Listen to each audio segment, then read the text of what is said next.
So, good morning, everyone. This is Ali Azzuddin from Fourth Generation for Education. And I think now it's a habit. Every month we are meeting and we are having a special free day with different speakers.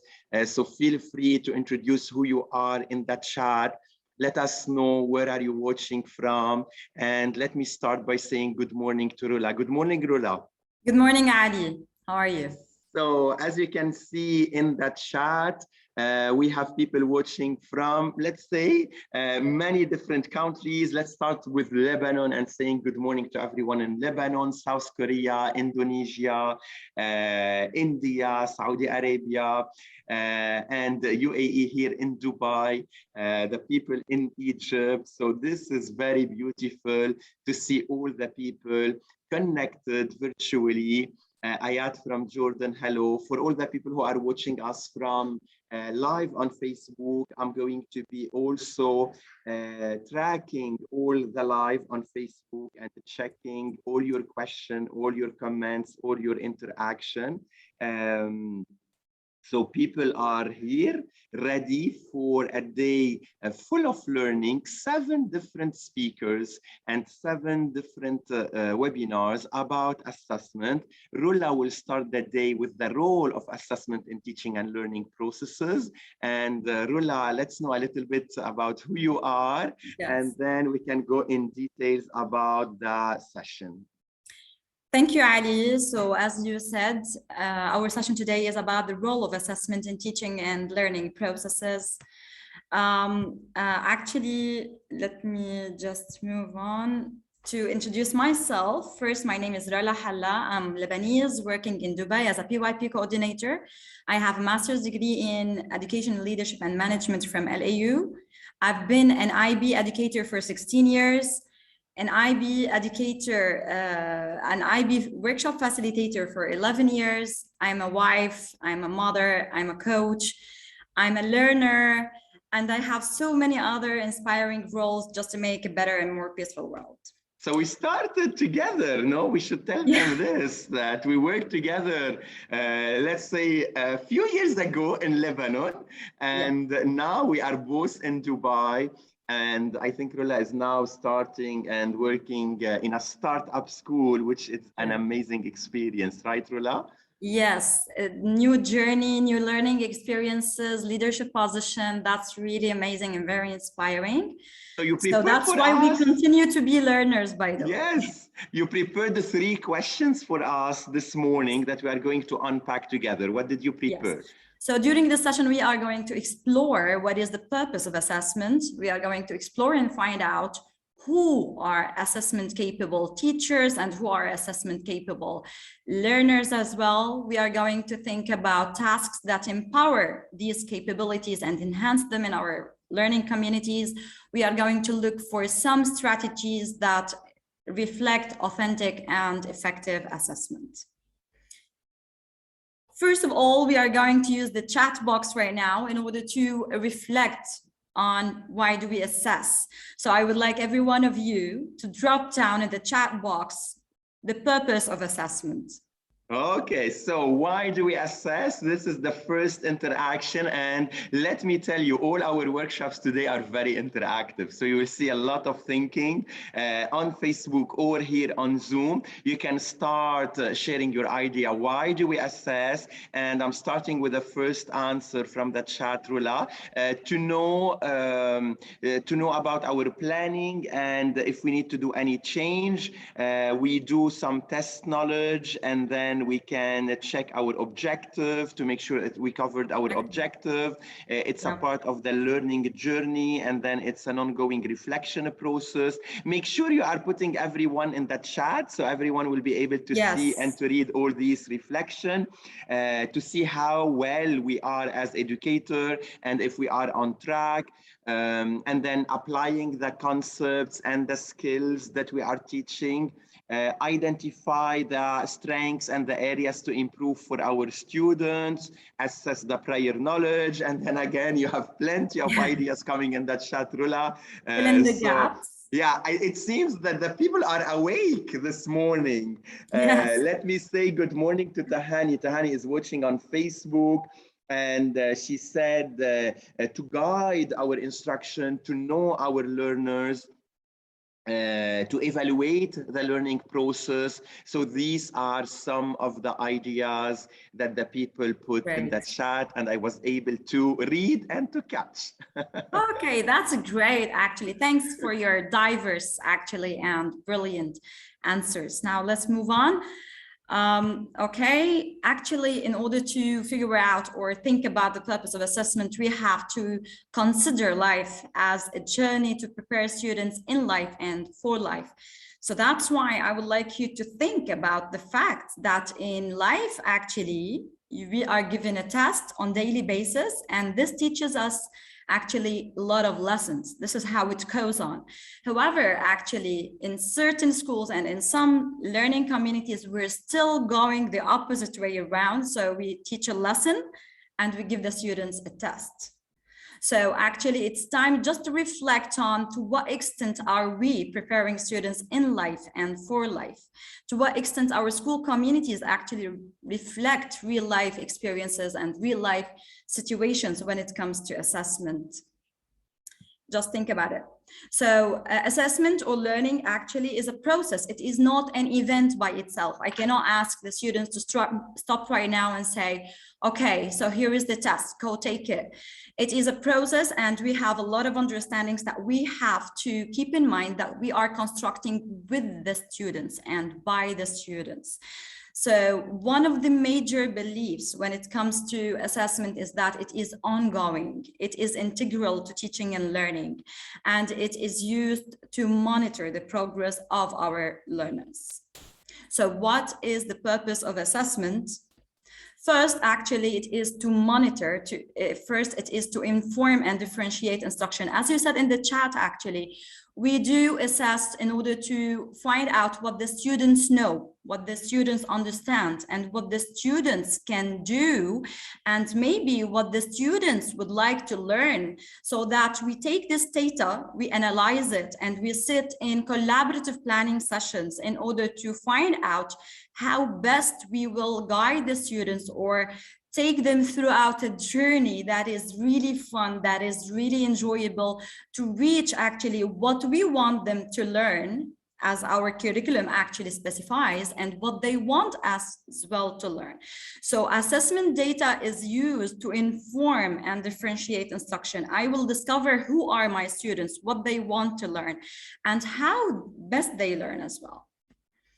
Also, actually, the purpose of assessment is to monitor the development of understanding and skills. It is a journey, it is a process. So that's why actually the role of the teacher is to check out on the development of this understanding regularly throughout the classroom, using a lot of strategies, questioning, visible thinking routines, whatever.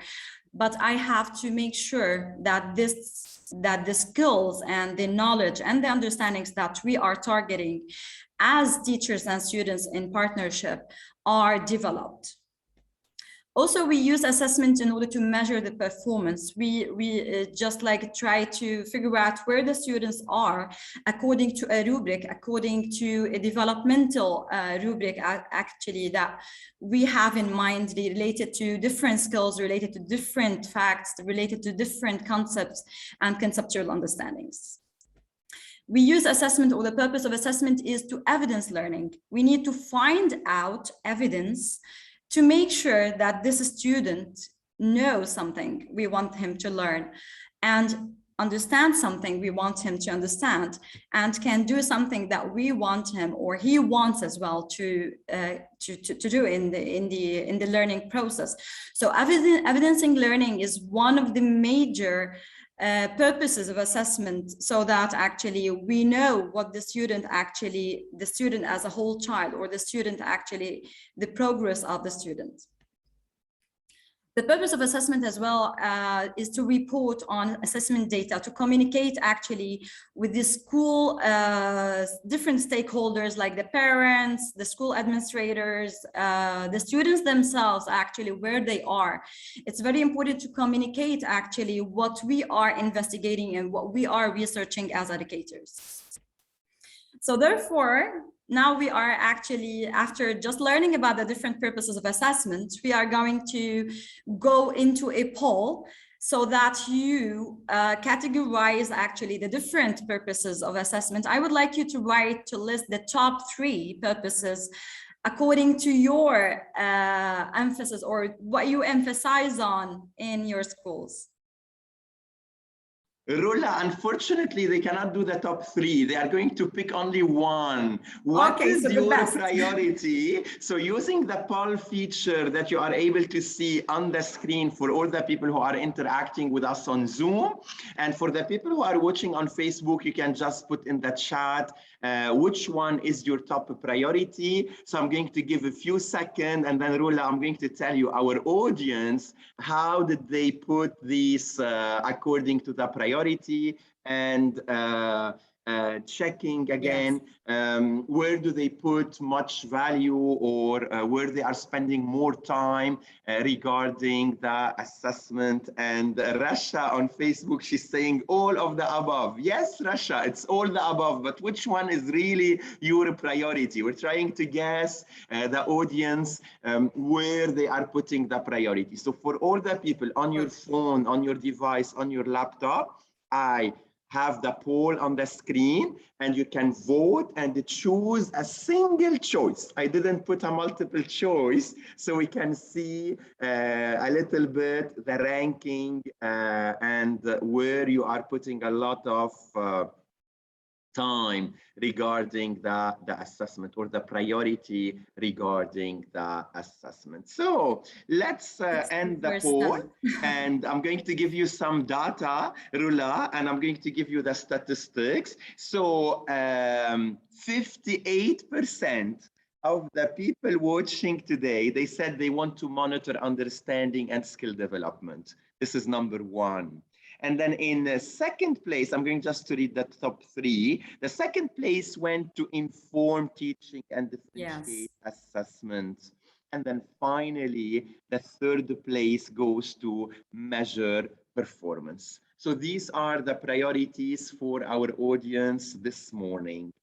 Perfect. Now, Rola, if you can see the poll on your screen, you just need to close it. And then it will be gone, so you can continue with the presentation. If it's still on your screen. If it disappeared, then we are okay. Okay, dear. So let's proceed. Thank you for your responses. Okay.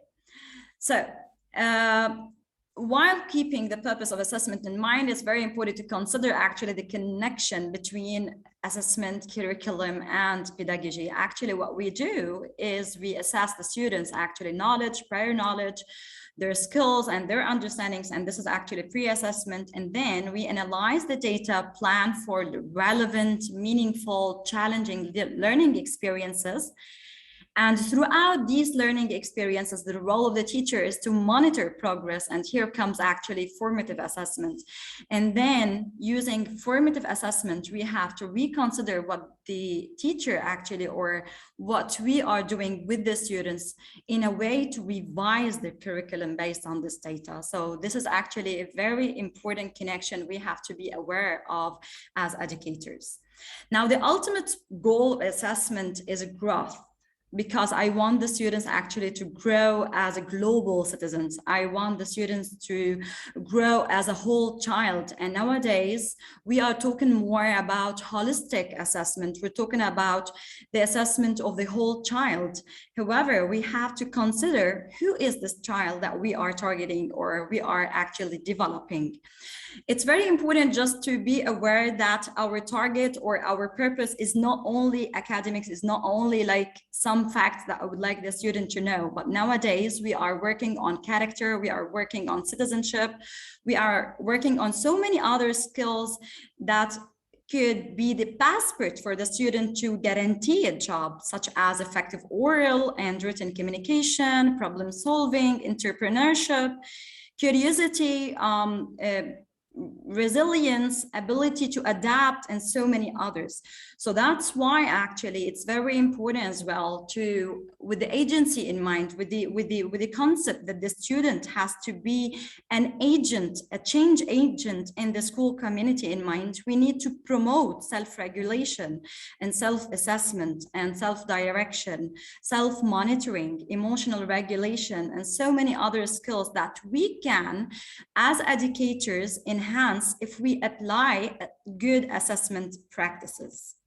So that's why here we move to our second question, which is, who are assessment capable students and teachers? If I want to think first about the students, an assessment capable learner is the learner that knows where he is or where she is, where he or she is going, and how can he or she close the gap between what he knows and what he or she doesn't know. Actually, there are so many strategies and visible thinking routines that you as educators use in your learning communities, and they empower and enhance this capability among the students. For example, when you use the KWHL AQ chart that so many of you are aware of, you are engaging the students in reflecting on where they are and where they want to be when they reflect on the what I want to learn and how to close the gap. It's all about actually how best will I learn or how best will I find out. If I want to take another actually visible thinking routine, such as the 3-2-1 bridge, for example, and here it is. Actually, you engage the students in making an initial response in the very beginning of the learning journey. So the student might write 3 words, 2 questions, and 1 metaphor about whatever the concept that you would like him to or you'd like her to learn. And throughout the process of learning, or by the end of the journey, you just ask this student to write another new response, like 3 words, 2 questions, 1 metaphor. Definitely, this will be actually a reflection of what the student actually has learned throughout the process. Now, what is very major and very important right here is to engage the students in making the connection between actually their initial responses and their new responses. That's why in so many visible thinking routines we use, we try to connect prior knowledge to new learning. And this is actually one of the major practices that could enhance the capability of assessment capable students and empower them to become more able to set goals for their own learning, just like this. For example, here as well, I can engage the students in setting goals for where they'd like to be in their learning, what they want to learn. And throughout the process, I can actually engage them in questioning. I can ask them where they are, what do they still need to do to bridge the gap and just enhance and develop their understanding, their knowledge, and their skills. Now, assessment capable, what do assessment capable learners do? In our classrooms, assessment capables actually use rubrics, they use checklists, they develop portfolios, they lead conferences, they set goals, they are reflective individuals. Let us now have some chat and stop for a while to make some interaction. It's thinking time. We're going to use the blue hat, which is the hat for the process. I would like you to think of a task or a visible thinking routine you have done or you want to do actually in the very near future. And I would like you to reflect to what extent actually this task empowers the students and enhances their capability as assessment capable individuals. Ooh, this will require a lot of time, Rola. Yes, so let's just take like the visible thinking routine and how it makes so, or how it improves the students actually capability as assessment capable students. Yes, so while you are thinking about your assessment task and the use of the visible routine, and you want to share your experience with us, maybe I would like to go back to Rola experience. So while we are waiting for this reflection as a teacher, so how you made sure that your student, they are capable when we are talking about assessment and we are referring to assessment. So can you give us a kind of a strategy? Yes, actually being a grade 5 teacher, Ali, I was really fortunate to be the teacher who monitors the development of assessment capable students by the end of the PYP, the primary program. So actually my students were so reflective in expressing what they know. So they were able to express their prior knowledge about whatever the concept that I have. They are able to raise questions in order to say that, for example, they would like to learn about this and that or whatever. And actually by time and by implementing a lot of agency in my classroom, they started like expressing how they want to learn and how best they want to bridge the gap of like what they know and what they don't know. So actually all of the time it was like kind of an ongoing conversation of what we know and what we want to know and how best will we find out. So yes, actually, and the fact or one of the major practices that we have to keep in mind is that we need to think of the visible thinking routine or the tool that I want to give the students actually in order to become able to express actually this prior knowledge and express what they want to learn. And it is a routine because the more they use it and the more they get familiar with, the better and the more capable they are as assessment capable students. So that's why actually at certain times I used to use one visible thinking routine throughout the whole unit of inquiry, like connect, extended, challenge, and I don't change it, or the KWL chart or whatever. So it is a routine. The answer started coming, but let me remind everyone, please, in your chat box, you can see that the word to, and then you have a drop-down menu, host and panelist and everyone.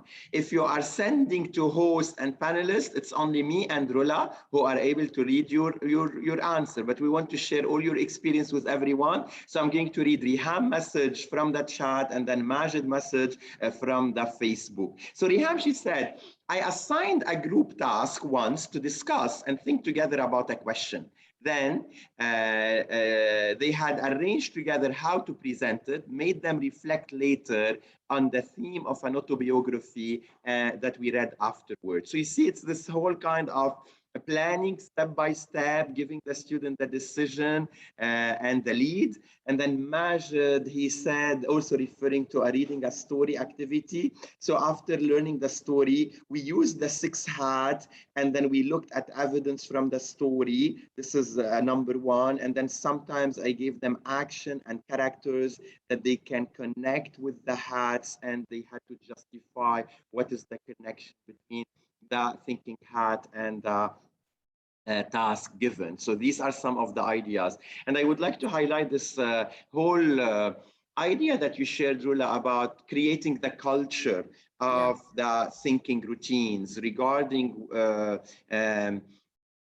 and I have seen in some classes, when I observe some classes, that the teacher, they posted these routines on the bulletin board. And so the student, whenever the teacher is saying, I see, I think, wonder, or KWHL chart, and so on and so on, the student, they know what they are and what she's talking about, because this is the whole idea of learning how to learn, and so equipping them with the tools that they need. I know you have more tools and you have more examples that you are going to share, but let me also pick another example from the chat.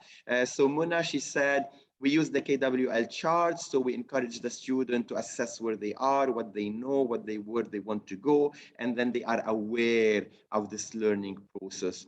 Rola referred to the H in the KWHL, and then the H, it's the how. And so this also gives another dimension of how we are going to find the answers to our question.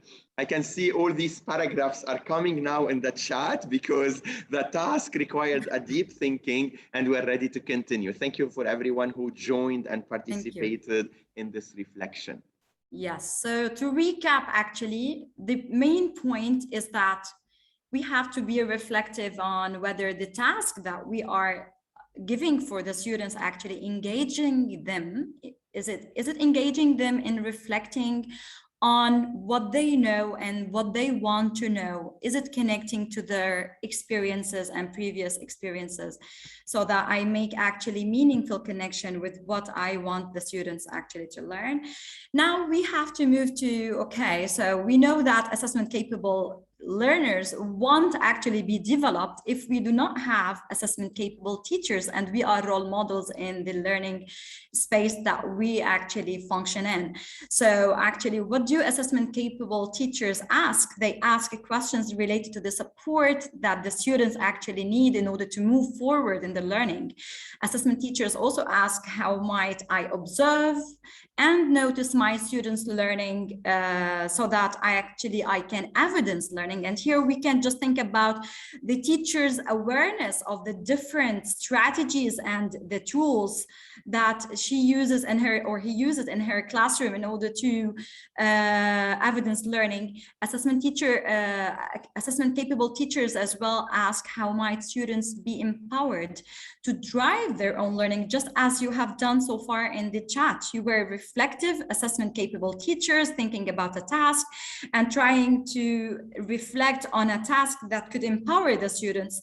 And also we have what reflective questions might support assessment capable learners. In the classrooms, actually, we have to be questioners. We have to engage the students in expressing what they know and what they want to know. One of the major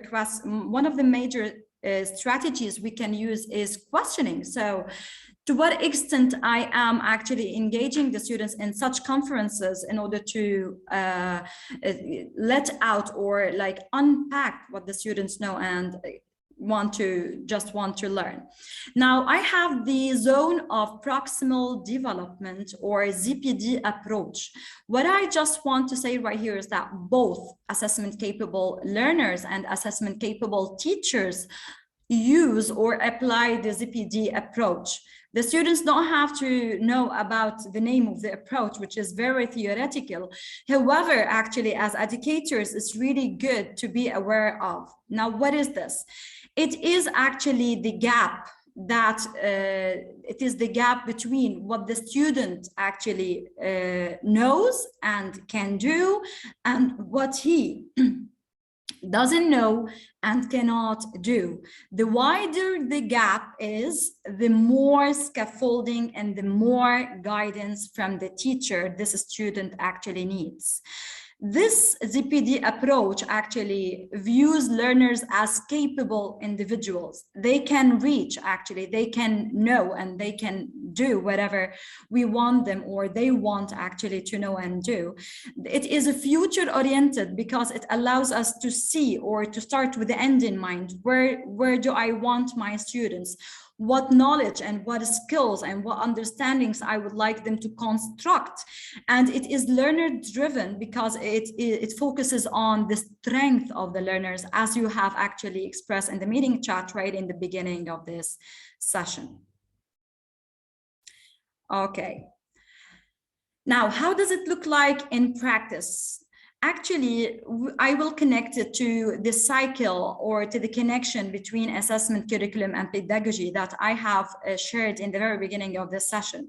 So first of all, as we said before, the teacher is going to collect data and evaluate or assess the students' knowledge, the students' understanding, and the students' skills. And then the teacher is supposed to take this data, analyze it, build on it, and scaffold. So this is actually what you do. And then the teacher is supposed to be aware of where, according to a developmental rubric, let's say, where the students are and where she wants them to be in terms of learning outcomes, in terms of conceptual understandings we have in mind. So here, the teacher is, in order to make it happen, one of the major practices that we have to take into account is that the teacher needs to connect their new learning to their prior knowledge. And that's why actually we say that we need to create a culture of thinking. We need to refer back to visible thinking routines we use in order to engage the students in expressing what they know, what they can do, and what they understand about whatever the concept that we want them to learn. So actually, this is a very important cycle. You might, by the way, ZPD is kind of a very broad approach that might be your inquiry just after the session, but I would like to introduce it and just try to connect it to how assessment actually works. Now, both, not only about ZPD, but also about actually characteristics of effective assessment. Both assessment capable students and effective and assessment capable teachers are aware of the characteristics of effective assessment that is supposed to be authentic, which is like real life. It's not supposed to be theoretical. It's not supposed to be actually not real. And this is actually what I will suggest for you, a certain strategy or a certain task that you can implement in your learning spaces and could make assessments more authentic. It has to be clear and specific. The students actually are supposed to be aware of the process. They're supposed to be well informed about where they want actually to be by the end of this journey, by the end of this process. Effective assessment as well is varied. So we have a lot of tools, we have a lot of strategies, different tasks. It is developmental, so we can just think about actually like different levels. Like for example, if I'm talking about skills, we can talk about the level of independence that the students can perform this task actually through. It is collaborative, just like real life. It is interactive and it is constructive. So we build actually on what we know already. So with these characteristics in mind, so we have to move on to the last question for this session, which is what are some of the effective strategies to develop assessment capable learners and teachers? So how can I make it happen? The first strategy that we can rely on or we can actually implement in our learning spaces is the design thinking process. The design thinking process actually engaging shows or is a way to develop the students as compassionate citizens of the world, global citizens, and as problem solvers, because it allows them to empathize with a real life issue, with a real life problem. So they're supposed to put themselves in somebody else's shoes in order to define a problem, and then they're supposed to sit together in groups, let's say, or like as a whole class, to ideate some solutions, to think about possible alternatives, and then they have to prototype and try to create a model for their solution and then test it out. This is a strategy that you might also inquire into and see how to integrate in your learning spaces by using it, or like trying to engage the students in, okay, so let us, for example, if you are thinking about literature, so we can ask the students to empathize with a character, try to define the problem in the story, try to ideate some solutions, try to write a response to prototype and see if this actually happens, what might or how can the plot actually of the story changes, and then actually reflect on the testing of this alternative. Another strategy is what actually McTighe and Grant-Wiggin suggested for us as performance task. We have actually to consider actually assessments we use. Are they processes? Are they collaborative? Are they interactive? Are they similar to those that we take in real life? The fact is, no, there's still sometimes events and there's still sometimes paper and pencil, or most of the times like this. So if you are focusing on monitoring progress, and if you are focusing on creating real life situations that could actually prepare the students for life, so you have to consider this grasps. Grasps is a strategy that you can use in order to design authentic assessment tasks. So you think about the goal or of a challenge, regardless of what your disciplines are. You share it with the students. So here is the challenge, here is the problem, okay? And then I need to give them like a real life role, a real life responsibility. Then I should actually specify a real life audience. There should be a real life situation, real life product, and real life actually standards. And I will share with you an example of a unit we have about healthy choices. We engaged the students in like the challenge to prepare for the menu for the school canteen. So it was really a very challenging task, and it's very real, it's very authentic, and it's very actually relevant to the students actually setting. The role was nutritionists. So they played the role of nutritionists.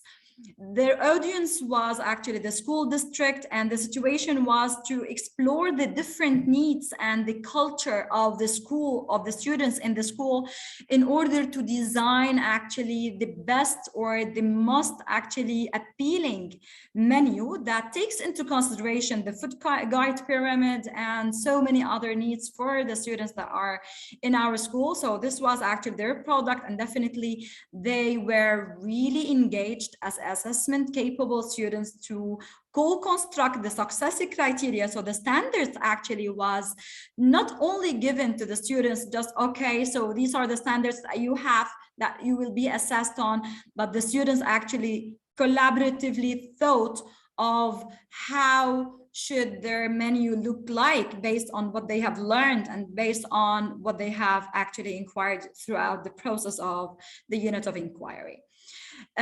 Also, we have said that effective assessment is developmental. Yes, it is. So one of the strategies that we might use, and I recommend for upper grades, is the competence ladder. This is very interesting because actually, if we think about any concept, we might be at different levels of competences. We might be totally unconscious and unskilled regarding this skill or this concept. And then we might actually be introduced to this concept, and then we move on to level 2. So we know that this concept exists. However, we're not actually aware, we're not actually that, we do not understand it very well, or we know that this skill is there, but we're not that skilled, we are unskilled.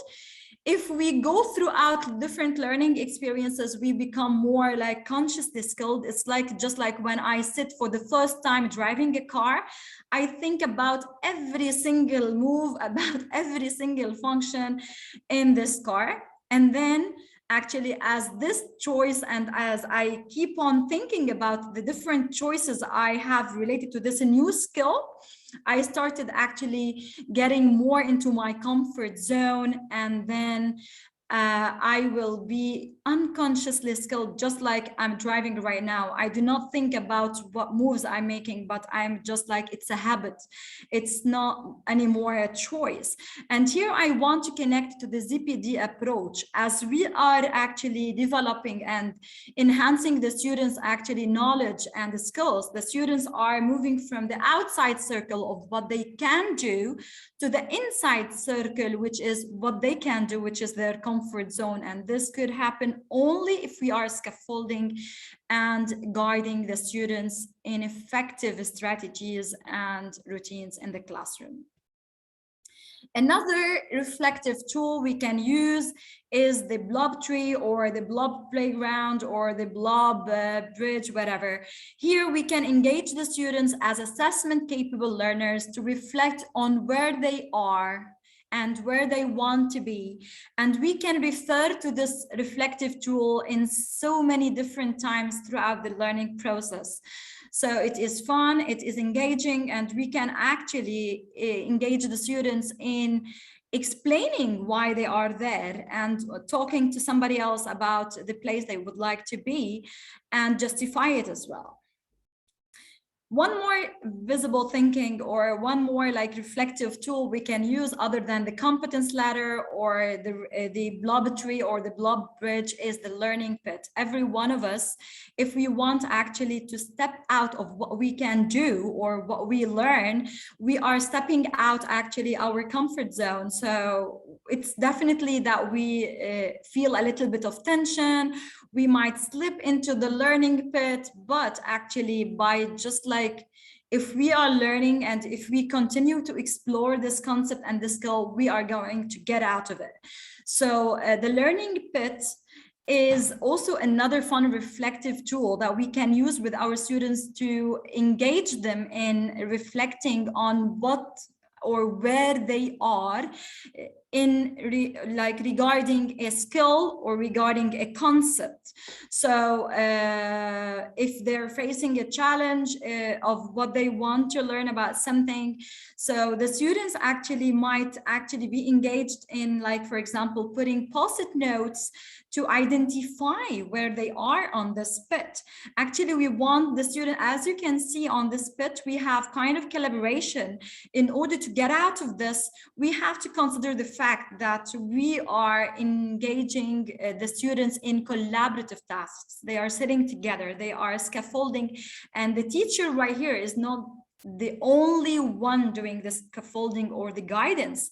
So it is a learning community and everyone is really involved in order to make actually successful learning experiences for everyone. One more thing I would like here to share is that we need to make actually clear learning outcomes for the students, and we need to use a lot and varied varied tools and the strategies. And here I would like to point at the importance and the power of using exemplars as complementary to a rubric. Here I would like to talk about my personal experience. Actually, when I used to use the rubric alone with my students and co-construct actually success criteria for let's say an informative writing or a persuasive writing or whatever the product that I would like to engage them in, the students some of them used not to see actually what I want them to do or the expectations. However, if I accompany this rubric with an exemplar, this is how it looks like. This makes a big difference. So some students might prefer, okay, so this is the rubric, this is actually how you will be assessed, and this is the exemplar. This is actually what a good informative writing looks like. This is what a good persuasive writing looks like. And it might be really an inquiry of like, okay, so they will be analyzing and examining this good exemplar that might be from previous experiences of students of their age who has done actually really quite well in the task that you are engaging the students in. The last thing that I would like to share with you is a quote, and I would like you as assessment capable teachers, developing assessment capable students to keep on and value self-evaluation, because this is actually a very major part of our lives as believers, as people who are making a better world and preparing the students actually for the future that nobody knows about. Thank you, Ali, for this session. Thank you, Rola. So while we are waiting for some question and some interaction in the chat, I would like to share my screen. And so here I would like to remind everyone that today, the day is full of learning. We just started with Rola. And then after Rola, we are going to focus on feedback to feed forward with Hala. And then I'm having gems where we are going to look at assessment and how to use assessment to improve learning outcome. After the lunch break, we will go to a different place. So we're starting in the UAE, then we jump to the UK, and then we go to India, where we are going to look at some effective online assessment with Asnaha and Rizwan. And then in the late afternoon, we will check with Fanny, what if we assess our assessment? And then we are going to look at the unconventional assessment for the current situation and the current world. So all this is done for free for everyone. You can join us live on Facebook or even here live on Zoom. You can still spread the word and you can still register if you didn't do so. For our French speaker, I know we have many French speakers. You can also look at our French event. We have monthly events in French. And then we have some new workshops for you, asynchronous workshop. And so we will be talking more about this event with Fanny this afternoon. And then we have also some Arabic events for the Arabic speakers. Next month, we have a session, a paid session or a paid workshop for our interactive workshops about critical thinking and feedback, and then the fear and the impact of fear on the learning inside the school. So feel free to join and to spread the word. And again, check the YouTube channel, subscribe in our YouTube channel. All the events of today will be published. If it's the first time you are looking and you are watching this event, all our events since last year are available, categorized in categories, and all these are available for you for your professional development and if you want for your asynchronous work. So now going back to this session and the morning session, we're getting plenty of thank you. It was very informative, constructive. So Rola, I would like to go back to this chat with you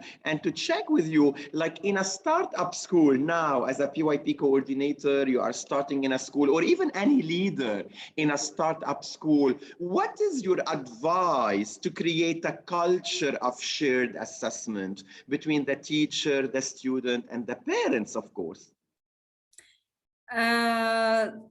To be honest with you, where do we start? Where do you start?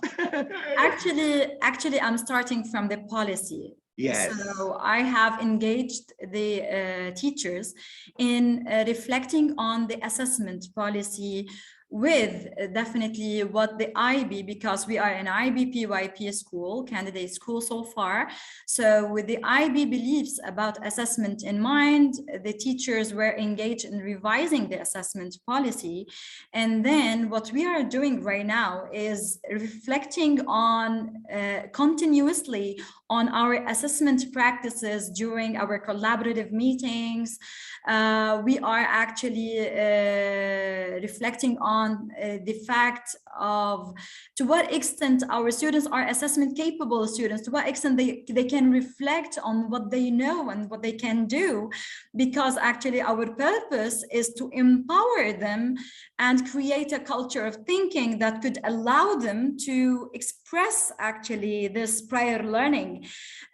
We are emphasizing greatly on the connection with prior learning, and this is one of the major questions actually in our planner, because in the new enhancements we have a question related to, okay, so this is what we want the students, or this is actually how we will assess the students' prior learning. But actually there is a question that says, okay, what connections do you make with the prior learning? So how will you make this? And this is related to the ZPD approach that I think that it's really valuable implementing in so many other platforms, or like in many other school communities, regardless of what the curriculum or what the program they develop.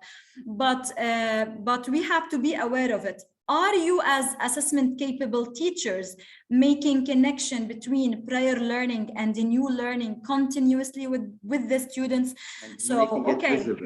So this is it. So I engage the students in expressing their prior learning, and I'm engaging them, let's say, in expressing their new learning. But are you making connections between these two responses? Okay, good. So Rola, this was a beautiful, inspiring start of the day. So Muna, we will get a short break, and then after the break, Hala will be talking about feedback. Make sure you are connected on a laptop, because there will be a lot of interaction using a Padlet. I'm happy also to announce that in 4 weeks from now, our new event will be Approaches to Learning, or the 21st Century Skills, with all also speakers that they are going to speak and share with you all their experience regarding creative thinking, regarding critical thinking, reflective thinking, and a lot of details. We are preparing it now.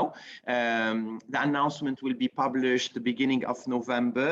So thanks, Farah, also. She's watching on Facebook. Thanks for all the friends and the colleagues who are following. And I'm sure that many of you will attend all the 6 sessions of today. So have a short break and see you in a few minutes. Thank you again. Have a nice day, everyone. Bye.